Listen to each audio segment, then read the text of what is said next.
6 weeks ago, I started getting texts from an unknown number. The first one said 2 words.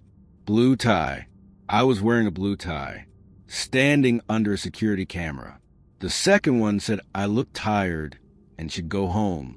I was alone in the office kitchen with a camera directly above me. I reported it to HR immediately. They pulled the access logs. Our security manager, Ray, had been watching me through the cameras remotely after hours from his personal device. They called him in the next morning, and that's when it stopped being about Ray, because he showed HR something on the camera archive, footage from 4 weeks earlier. Someone sitting at my desk, alone in the dark office, at midnight, looking like me, except I'd been home since 6. My key card proved it. The building cameras proved it. And yet there it was. 7 times in 3 months. This is what we found out after that. The building where I work has 34 security cameras. I know this because I counted them. 3 weeks ago, after I started noticing things. My name is Kevin. I'm 33. I work as a data analyst for a mid-sized financial services company in Chicago, 9th floor. Open plan office. About 60 people on my floor at any given time. The kind of workplace where everyone knows each other by name, but nobody knows each other particularly well. The security system in our building is managed by a man named Ray Stolt. He's been with the company for 11 years. Facilities and security. His office is in the basement next to the server room. Small space. 3 monitors on his desk, showing rotating feeds from cameras across the building. I had barely spoken to Ray before any of this started. We'd nod in the elevator, exchange a few words if we happened to be in the break room at the same time. That was the extent of it. He seemed fine, quiet, efficient, the kind of person who does their job without drawing attention to themselves. The first thing I noticed was small, easy to dismiss. About 6 weeks ago, I was walking back to my desk from a meeting on the other side of the floor. I passed the corridor that leads to the stairwell. There's a camera mounted at the top of that corridor. I glanced at it the way you occasionally glance at cameras, without really thinking about it, and my phone buzzed. A text from an unknown number. Just 1 word. Blue tie. I was wearing a blue tie. I stood there for a moment, looked at the text, looked back at the camera. Wrong number, I told myself. Coincidence. Someone texting the wrong contact. I didn't respond. Deleted the message. Went back to my desk. The second time was harder to explain away. I was working late on a Thursday. Most of the floor had cleared out by 7. Just me and 2 colleagues at the far end of the room. I went to the kitchen to make coffee. Stood at the machine with my back to the room. My phone buzzed. Unknown number again. You look tired, Kevin. You should go home. I spun around. The kitchen had a camera in the corner above the door. The 2 colleagues at the far end of the floor had their backs to me. Nobody else in sight. I stared at that camera for a long moment. Then I took a screenshot of the message and went straight to HR. The HR manager on duty that evening was a woman named Sandra Obi. She listened carefully, looked at both messages, asked if I had any idea who might be sending them. I told her about Ray, about the camera system, about the fact that both messages had referenced things that could only be known by someone watching me through the cameras at that exact moment. Sandra said she would look into it, said not to delete any further messages, said she would speak to Ray the next morning. I went home, didn't sleep particularly well. The next morning, Sandra called me into her office. She looked uncomfortable in the way HR people look when they have found something they didn't want to find. She said she had reviewed the camera access logs from the previous evening. The logs showed who had accessed which camera feeds and when. She said the camera in the kitchen had been accessed remotely at 7:23 p.m., the exact time I had been standing at the coffee machine. The access had come from Ray's login credentials. But Ray had clocked out at 5:30 p.m. He had been accessing the cameras from outside the building, from his personal device, watching me specifically. Sandra said the company was taking it seriously, that Ray had been called in for a meeting that morning, that I should feel free to work from home while the investigation was ongoing. I thanked her, went back to my desk, packed up my laptop.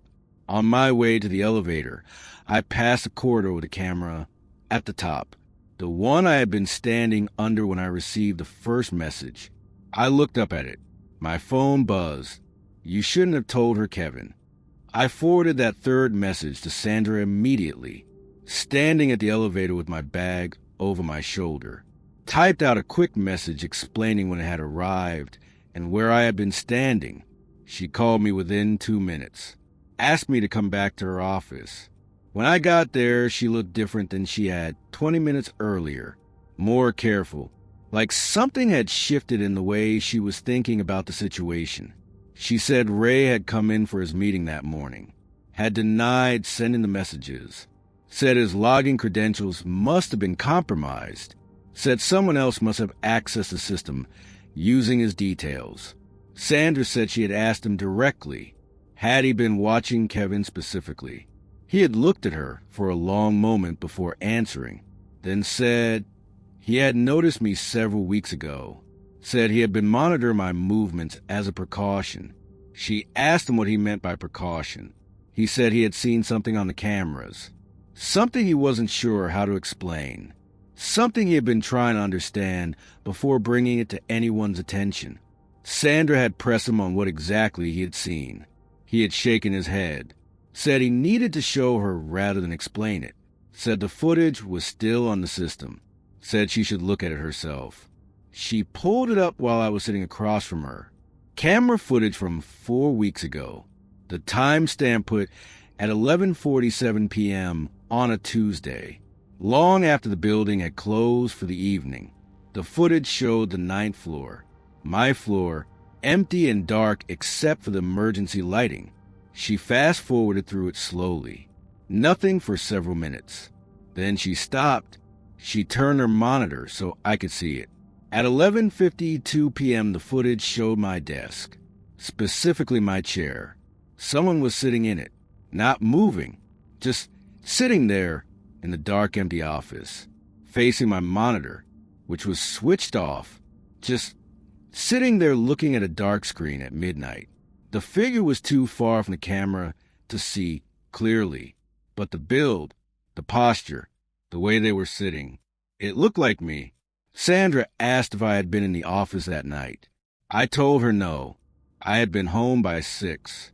My building had a sign-in system. She could check.